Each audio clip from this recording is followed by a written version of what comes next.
बिस्मिल्लाहिर्रहमानिर्रहीम। अस्सलाम वालेकुम student, welcome to this video. इस वीडियो में 2012 के एमकेट के क्वेश्चंस डिस्कस करेंगे। पार्ट 2 है वीडियो का। पहला सवाल है the genotype of normal male in human is dash chromosome. यहाँ पर हमें जीनोटाइप बताना है, यानी कि जीन बताने हैं, नंबर ऑफ क्रोमोसोम। अगर हम नॉर्मल इंसान की बात करें, मेल और फीमेल दोनों की, तो उनमें जो है एक क्रोमोसोम पाए जाते हैं ऑटोसोम। उन ऑटोसोम क्रोमोसोम को सोमैटिक क्रोमोसोम भी कहा जाता है और वो 44 होते हैं, जो कि मेल और फीमेल दोनों के अंदर सेम होते हैं। डिफरेंस कहाँ आता है? सेक्स क्रोमोसोम के अंदर। मेल के अंदर होते हैं XY और फीमेल के अंदर होते हैं XX। तो यहाँ पर राइट ऑप्शन है B, 44 प्लस XY। 44 यहाँ पर ऑटोसोम है जो कि सोमैटिक क्रोमोसोम है, और XY यहाँ पर सेक्स क्रोमोसोम है जो कि जेंडर डिसाइड करते हैं। अगले सवाल में पूछा गया है कि प्रोसेस ऑफ रिप्लेसिंग और supplementing the defective allele with a functional normal allele, यानी कि एक ऐसा प्रोसेस जिसमें हम एक डिफेक्टिव एलील या जीन को हटाकर उसकी जगह पर नॉर्मल फंक्शनल एलील या जीन रख दें, तो उस प्रोसेस को क्या कहते हैं? जीन थेरेपी कहते हैं। यहाँ पर राइट ऑप्शन है C। तो जीन थेरेपी हमारे कोर्स में पढ़ाई गई है SCID की डिजीज़ में। SCID की फुल फॉर्म है severe combine immuno deficiency syndrome. इस डिजीज़ के अंदर ये था कि एक पेशेंट है, उस पेशेंट में जो है बोन मैरो के अंदर सेल हैं T लिम्फोसाइट के, और वो T लिम्फोसाइट के सेल एक जीन नहीं बना रहे हैं, जीन की डेफिशिएंसी हो गई है। उस जीन का काम था एक एंजाइम को बनाना, एडिनोसाइन डीअमाइनेज, जिसकी वजह से वो एंजाइम नहीं बन रहा है। अब एंजाइम का काम था T लिम्फोसाइट को मैच्योर कराना, और हमें पता है कि T लिम्फोसाइट का काम क्या होता है? इम्यून सिस्टम को एक्टिवेट करना। तो T लिम्फोसाइट की डेफिशिएंसी हो गई क्योंकि एंजाइम नहीं बना। एंजाइम क्यों नहीं बन रहा? क्योंकि जीन नहीं बन रहा। तो जीन कहाँ पर नहीं बना? T लिम्फोसाइट सेल के अंदर नहीं बना, तो इसकी वजह से इम्यून सिस्टम पर बहुत ज़्यादा असर पड़ता है। अच्छा, इस एंजाइम को हम कैसे रिप्लेस कर सकते हैं? तो by the help of gene therapy. तो सबसे पहला तरीका तो ये होता है कि हम जो है बाहर से एंजाइम दे सकते हैं, एडिनोसाइन डीअमाइनेज, या फिर दूसरा तरीका ये हो सकता है कि बोन मैरो हम ट्रांसप्लांट कर सकते हैं। लेकिन ये दोनों तरीके क्या हैं? टेम्पररी हैं। तो नेक्स्ट स्टेप है इसका जीन थेरेपी। जीन थेरेपी में ये करते हैं कि पेशेंट का जो सेल है T लिम्फोसाइट का, वो सेल हम बाहर निकालेंगे, उसके अंदर जो डिफेक्टिव एलील है उसको हटाकर वहाँ पर हम नॉर्मल फंक्शनल एलील लगा देंगे। देन हम उस सेल को, T लिम्फोसाइट सेल को पेशेंट की बॉडी के अंदर डाल देंगे। लेकिन T लिम्फोसाइट की जो लाइफ स्पैन होती है वो बहुत ज़्यादा कम होती है, तो थोड़े दिनों बाद T लिम्फोसाइट ख़त्म हो जाएंगे, उसके बाद जीन थेरेपी का असर भी ख़त्म हो जाएगा। अब हम बात कर लेते हैं इसके परमानेंट क्योर की। इसका परमानेंट क्योर ये है कि ड्यूरिंग एम्ब्रियोनिक स्टेज एमनियोसेंटोसिस का प्रोसेस किया जाए, जिसमें जो है प्रेग्नेंट वुमेन का एमनियोटिक फ्लूइड को निकाला जाए और उसको चेक किया जाए, उसके अंदर जो एबनॉर्मलिटीज़ हैं, जेनेटिक डिसऑर्डर है, उसको डिटेक्ट किया जाए। देन ड्यूरिंग एम्ब्रियोनिक स्टेज जो है जीन थेरेपी की जाए, तभी ये जाकर फंक्शनल होगा। अगला सवाल है germ cell give rise to. तो पहले इसका पूरा प्रोसेस देख लेते हैं। सबसे पहले स्टेप क्या होता है? गैमेटोजेनेसिस, जिसमें स्पर्म और ओवम बनते हैं। देन सेकंड स्टेप में मेटिंग, देन फर्टिलाइजेशन। फर्टिलाइजेशन में क्या होता है? स्पर्म और ओवम आपस में फ्यूज़ होते हैं, क्या बनाते हैं? जायगोट। जायगोट के अंदर क्लीवेज होती है। देन ये दो सेल में डिवाइड हो जाता है।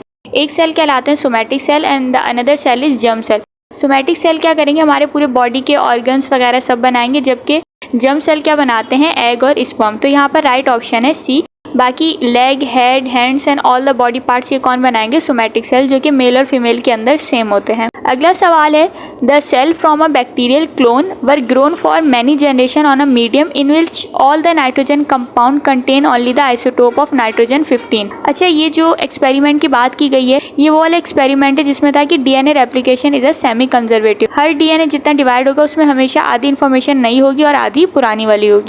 तो इन तीन लाइन का कोई फायदा नहीं है, यहाँ पर इसका कोई सवाल से लिंक नहीं है। आगे लिखा हुआ है adenine compress 36% of the nitrogenous bases present. इन्होंने बोला कि एडेनिन की कितनी बेसिस है? 36 है। Sample of bacteria was transferred to a medium in which the only nitrogen source was N and was provided with the conditions suitable for asexual reproduction. What was the percentage of guanine in the DNA? अच्छा, इस सवाल के अंदर इतने सारे experiment बताए गए हैं, बट पूछा इसके अंदर शरगाफ रूल का है। शरगाफ रूल क्या होता है कि हमें पता है कि बेसिस किसके बराबर होती है? हमेशा एडेनिन बराबर होता है थायमीन के, और गुआनिन बराबर होता है साइटोसिन के। तो यहाँ पर कौन सी बेसिस बताई गई है? एडेनिन के बारे में बताया गया कि एडेनिन कितना है? 36%। और हमें पता है टोटल कितना होता है? हमेशा 100% होता है। एडेनिन 36% है, तो एडेनिन और थायमीन बराबर होते हैं, तो थायमीन भी कितना होगा? 36%। 36 और 36 कितने हो गए? 72। अब हम क्या करेंगे? 100 में से 72 को माइनस कर देंगे, जिसका रिजल्ट आएगा 28। अब दो बेसिस बची हैं, साइटोसिन और गुआनिन। अब ये दोनों क्या होंगी? 28% होंगे। तो हम क्या कर देंगे? दो बेसिस हैं, तो 28 को डिवाइडेड बाय 2 कर देंगे, तो 14 साइटोसिन होंगे एंड 14 गुआनिन। तो यहाँ पर राइट ऑप्शन है 14%। अगला सवाल है nitrogen cycle is facilitated bye. इसका राइट ऑप्शन है सी, बैक्टीरिया। नाइट्रोजन साइकिल के 4 स्टेप हैं। सबसे पहले है नाइट्रोजन फिक्सेशन। इन्वायरमेंट के अंदर जो नाइट्रोजन गैस होती है उसको प्लांट क्या करते हैं, जब इन्वायरमेंट के अंदर जो नाइट्रोजन गैस होती है जब कोई थंडरस्टॉर्म वगैरह आता है तो सॉइल में चली जाती है, तो प्लांट क्या करते हैं, नाइट्रोजन को फिक्स कर देते हैं। इसका मतलब है नाइट्रोजन को यूजेबल फॉर्म में कन्वर्ट कर देते हैं।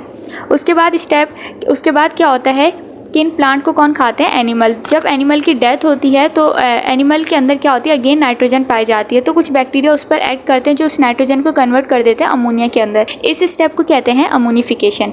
देन नेक्स्ट स्टेप है अमोनिफिकेशन के बाद क्या होता है, अमोनिया गैस को कन्वर्ट किया जाता है नाइट्राइट के अंदर जो कि नाइट्रीफाइंग बैक्टीरिया करते हैं। देन नाइट्राइट को कन्वर्ट करते हैं नाइट्रेट के अंदर, वो भी नाइट्रीफाइंग बैक्टीरिया करते हैं। उसके बाद एक लास्ट स्टेप है डीनाइट्रिफिकेशन। डीनाइट्रिफिकेशन में क्या होता है, जो नाइट्रेट है इसको अगेन जो है डीनाइट्रीफाइंग बैक्टीरिया नाइट्रेट को कन्वर्ट कर देते हैं नाइट्रोजन गैस के अंदर। इस तरह से नाइट्रोजन गैस वापसी दोबारा एनवायरनमेंट के अंदर चली जाती है। अगला सवाल है savanna is an example of dash ecosystem. इसका जवाब है ट्रॉपिकल ग्रास लैंड। इस सवाल में पूछा गया है कि in cats the gene controlling coat colour are codominant. बिल्लियों के अंदर जो जीन कंट्रोलिंग कोड कलर है वो है कोडोमिनेंट और वो किस पर है, एक्स क्रोमोसोम पर है। कोडोमिनेंट का मतलब है कि अगर दो कैरेक्टर अलग अलग जीन पर रिप्रेजेंट कर रहे होंगे तो वो इक्वली एक्सप्रेस होंगे ऑर्गेनिज्म के अंदर।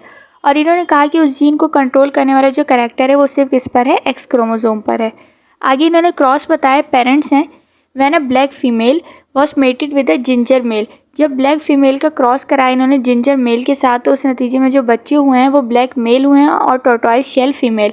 अब इन्होंने फिनोटाइपिक रेशियो पूछा है F2 जनरेशन का, तो ये क्रॉस कुछ इस तरह से बनेगा, आप लोग स्क्रीन पर देख सकते हैं। अकॉर्डिंग टू क्वेश्चन जो है इस तरह से क्रॉस बनेगा। सबसे पहले जो लिखा है मैंने ये पेरेंट 1 है, इनसे जो रिजल्ट आएगा वो F1 होगा। अब F1 का जो है आगे हम क्रॉस कराएंगे तो F1 को हम आगे कंसीडर करेंगे पेरेंट 2 और उससे जो जनरेशन बनेगी वो F2 होगी। तो इस सवाल का जो जवाब है वो हमें F2 जनरेशन बताना है, जबकि F1 जो है सवाल में बताई गई है। तो सवाल में बताया गया है कि ब्लैक फीमेल का क्रॉस कराया जिंजर मेल, तो इन्होंने खुद ही बता दिया था कि को डोमिनेंट है और को डोमिनेंट का जो कैरेक्टर है वो सिर्फ एक्स क्रोमोसोम पर है, वाई पर नहीं है।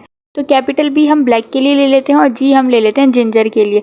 जब हमने इन दो पेरेंट्स का क्रॉस कराया तो हमें रिजल्ट कुछ इस तरह से मिला कि 2 टॉर्टोइस शेल फीमेल मिली और 2 ब्लैक मेल मिले। तो इसका फिनोटाइपिक रेशियो क्या मिला हमें, 2:2। अब ये F1 जनरेशन है। अब इस F1 जनरेशन का हमें क्रॉस कराना है तो हम इस F1 को क्या करेंगे, पेरेंट 2 कंसीडर करेंगे। तो पेरेंट 2 कंसीडर करेंगे XB XG एंड XBY, यानी कि टॉर्टोइस शेल फीमेल का क्रॉस कराएंगे ब्लैक मेल के साथ। तो F2 रेशियो में हमें जो है इस तरह से रिजल्ट मिलेगा 1:1:1:1, यानी कि एक ब्लैक मेल बनेगी, एक टॉर्टोइस शेल फीमेल, और एक ब्लैक फीमेल, एक टॉर्टोइस शेल फीमेल, एक ब्लैक मेल और एक जिंजर मेल। तो इस सवाल का जो सही जवाब है वो है option B, black male, ginger male, tortoise shell female and black female. तो रेशियो है 1:1:1:1। अगले सवाल में पूछा गया है the region where the impulse moves from one neuron to another is called. तो इसका राइट ऑप्शन है सी, साइनेप्स। ये डायग्राम आप लोग स्क्रीन पर देख रहे हैं, ये एक्सॉन है, एक्सॉन के बाद एक्सॉन टर्मिनल, उसके बाद ये स्पेस आती है, इस स्पेस के बाद जो है डेंड्राइट आता है, डेंड्राइट के बाद सेल बॉडी आती है जो कि सिग्नल को रिसीव करती है। Then again axon and axon terminal. तो जो सिग्नल रिसीव करते हैं वो हमेशा क्या होता है, डेंड्राइट, और जो सिग्नल आगे लेकर जाता है वो एक्सॉन कहलाता है। तो यहाँ पर जो राइट ऑप्शन है वो है साइनस। बाकी थैलेमस और सेरिबेलम ब्रेन का पार्ट है, वो एक्सॉन का पार्ट नहीं है। A bean seed contain all of the following except. Seed के अंदर क्या क्या स्ट्रक्चर पाए जाते हैं इस पर बताना है कि कौन सा नहीं होता। तो पहले देखते हैं सीड के अंदर क्या क्या पाया जाता है। सीड होता है, सीड के ऊपर की कवरिंग को कहते हैं सीड कोट, जो कि सीड को प्रोटेक्शन प्रोवाइड करती है। सीड के अंदर एक और चीज़ पाई जाती है जिसको कहते हैं कॉटिलिडन। कॉटिलिडन से के नीचे से स्ट्रक्चर निकलता है हाइपोकोटाइल, और हाइपोकोटाइल से आगे जाकर क्या बनती है, रूट। और कॉटिलिडन के ऊपर स्ट्रक्चर निकलता है एपिकोटाइल, और एपिकोटाइल से आगे जाकर क्या बनती है, प्लोम्यूल। प्लोम्यूल से आगे जाकर क्या बनती है, स्टेम। तो यहाँ पर जो राइट ऑप्शन है वो है डी, हाइफा। हाइफा जो है सीड के अंदर नहीं पाया जाता। फंगस की बॉडी जो है थ्रेड लाइक स्ट्रक्चर से मिलकर बनती है जिसको हाइफा कहते हैं। अगला सवाल है dash is a reconstruction of the lost part of the body. तो इसका राइट ऑप्शन है सी, रीजनरेशन। रीजनरेशन में की सबसे ज़्यादा एबिलिटी पाई जाती है स्पंजिस के अंदर, जो कि फाइलम पॉरीफेरा को बिलोंग करते हैं। अगर स्पंजिस को जितने भी पीसेस में आप लोग काट दोगे तो वो एक नए स्पंज में जो है फॉर्म हो जाता है, डेवलप हो जाता है। तो ये एक एसेक्सुअल रिप्रोडक्शन भी है। अगला सवाल है fern has dash pair of chromosome. इसका राइट ऑप्शन है सी, 500। इस सवाल में पूछा गया है which valve action result from an increase in pressure in the ventricle of the heart. वो वेल्व का कौन सा एक्शन है जिसकी वजह से वेंट्रिकल ऑफ द हार्ट में प्रेशर जो है इंक्रीज हो जाता है। तो सबसे पहले देखते हैं हम हार्ट का स्ट्रक्चर। हार्ट के स्ट्रक्चर में दो एट्रियम होते हैं, दो वेंट्रिकल होते हैं। एट्रियम के बीच में जो दरवाजे, एट्रियम और वेंट्रिकल के बीच में जो दरवाजे पाए जाते हैं उनको कहते हैं एट्रियो वेंट्रिकुलर वेव्स और इनके नाम है ट्राइकस्पिड एंड बाइकस्पिड। जबकि वेंट्रिकल के जो वेल्व्स हैं इनके नाम है pulmonary valve and aortic valve और इनका एक ही नाम है जो कि कहलाता है सेमिलुनार वेल्व। सेमिलुनार वेल्व इसलिए कहते हैं कि इनके जो दरवाजे होते हैं उनका जो शेप होता है वो हाफ मून शेप स्ट्रक्चर होता है, इस वजह से इनको सेमिलुनार वेल्व्स भी कहा जाता है। अब सबसे पहले ब्लड जो है आता है एट्रियम के अंदर। एट्रियम के अंदर जब ब्लड फिल हो जाता है तो इसके अंदर प्रेशर इंक्रीज होता है। जब एट्रियम के अंदर प्रेशर इंक्रीज होता है तो एट्रियम के दरवाजे खुलते हैं और वेंट्रिकल के अंदर ब्लड जाता है। जब वेंट्रिकल के अंदर ब्लड पूरा कंप्लीटली फिल हो जाता है तो वेंट्रिकल के अंदर प्रेशर क्या होता है, इंक्रीज हो जाता है। जब वेंट्रिकल के अंदर प्रेशर इंक्रीज होता है तो सेमिलुनार वेव्स खुल जाते हैं जिसकी वजह से ब्लड आगे जाता है। तो यहाँ पर राइट ऑप्शन है D, the opening of semilunar valves. जब सेमिलुनार वेव्स खुलते हैं तो पीछे के जो दरवाजे हैं वो बंद हो जाते हैं, ट्राइकस्पिड और बाइकस्पिड। वो क्यों बंद होता है? क्योंकि वेंट्रिकल के अंदर प्रेशर इंक्रीज हो रहा है तो ब्लड का जो फ्लो है वो बैकवर्ड हो सकता है, जिसकी वजह से जो पिछले दरवाजे हैं वो बंद हो जाते हैं। तो इस वजह से जो दरवाजे हैं वो किसका काम भी करते हैं, prevent the backward flow of blood. Last question है 2012 का, the combination of XXY chromosome result in. इसका राइट ऑप्शन है क्लाइनफिल्टर सिंड्रोम। क्लाइनफिल्टर सिंड्रोम में क्या होता है, नंबर ऑफ क्रोमोसोम इंक्रीज हो जाते हैं, XXY हो जाते हैं, जबकि नॉर्मल क्रोमोसोम मेल के अंदर कितने होते हैं, XY। तो ये मेल सेक्सुअल डिफेक्ट है। जबकि डाउन सिंड्रोम के अंदर ट्राइसोमिक कंडीशन आती है लेकिन ऑटोसोम क्रोमोसोम पर आती है, क्रोमोसोम नंबर 21 पर। टर्नर सिंड्रोम में क्या होता है कि एक सेक्स क्रोमोसोम एब्सेंट होता है तो X0 कंडीशन होती है, तो ये फीमेल क्या होती है, स्टीराइल होती है। सिकल सेल एनीमिया एक जेनेटिक डिसऑर्डर है और कलर ब्लाइंडनेस भी एक जेनेटिक डिसऑर्डर है।